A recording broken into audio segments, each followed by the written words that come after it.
अस्सलाम वालेकुम। उम्मीद है सारे ठीक होवोगे ते बड़े शकीन हजरात जेडे क्रिकेट मैच दे ना मुल्क हाल तो ध्यान हुण तुहाडा कोई नहीं होना जेड़ा महीना डेढ़ PSL रहा है।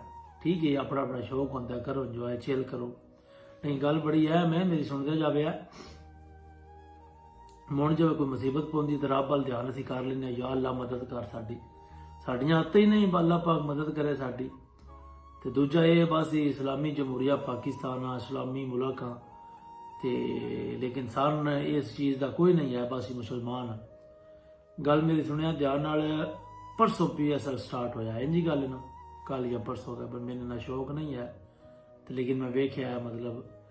तो तुहानूं पता है कतर विच दुनिया का सब तो बड़ा sports festival FIFA world cup होया, और उन्होंने जिस FIFA वर्ल्ड कप स्टार्ट होया दी स्टार्टिंग हुई है तो उन्होंने कुरान पाक की तलावत सूरतां वो बकायदा स्पीकर विच तलावत की गई है। फिर स्टार्ट होया, जिन वेख के सारी दुनिया अक्की बक्की रह गई है। सन मुसलमानों ने बड़ी खुशी तो प्राउड होया, और गोरे बड़े इस चीज़ के खिलाफ भी गए हैं। बड़ा उन्होंने प्रोपोगंडा किया है, उत्थे खिलाड़ियों को खेड़ा नहीं जा रहा, मौसम आंजदा है, ये वो, मतलब वो इस चीज़ के बड़े खिलाफ आन।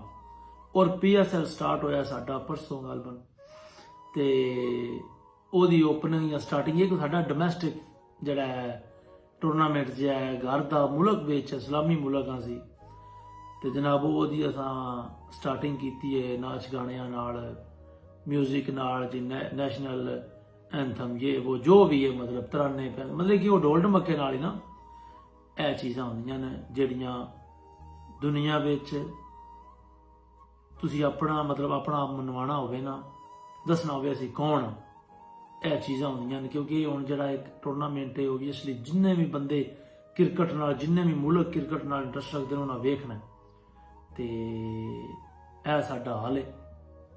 यह चीज़ां ने सानूं बिल्कुल जिहड़ा नहीं बड़ा गौर करना चाहिए है। गौरमेंटां साडियां ते अगे ही अल्लाह माफ़ी देवे, कदाई नहीं कदाइयां लग गईयां। और मैं भी मतलब आखा ना कोई बड़ा दीनदार हाँ, मैं भी तुहाडे च बड़ा गुनाहगार भरा, लेकिन कोई चीज़ां होंदियां, लेकिन असीं मुण भी मतलब जो है ना किसी वेले रब तो डर आ जाता है, कोई चार नफल नीत ले दिन, लेकिन साहब ला लो यह फर्क है। समझ आइए साढ़े तो रब की रहमत किवें होनी है, मैंने ये दसो। असीं आने अल्लाह दी जात ही है, कोई मदद करे साडे मुल्क दे। साडियां भाईजान आते ही हैं जिन्हें दीन असीं प्रॉपर टोटली बुलाई बैठे हैं। समझ आई यह गल आई मेरे दिल च रड़क दी भी मैं तुहाडे नाल कीती जाए।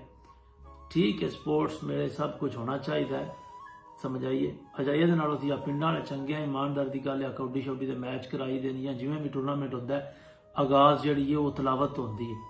समझ आई, तो ये एक बहुत बड़ा मतलब नेशनल लेवल पर ईवेंट है साडा टूरनामेंट आई, और उन्होंने जनाब साहब ढोल ढमके तो वो आगाज किया। इन्नी की साडे विच मुसलमानियत जी रह गई। अल्लाह पाक की जात सन हिदायत देवे, नबी पाक दे उम्मतियां उन्होंने पैरवी करने की तौफीक देवे रब की जात। तो जे गल अच्छी लगी तो कमेंट अपना जरा नहीं वो जरूर जरा नहीं थले पुट करे, मेहरबानी। हसदे रहो, वसदे रहो, तो निक्कियां गल्लां दसदे रहो।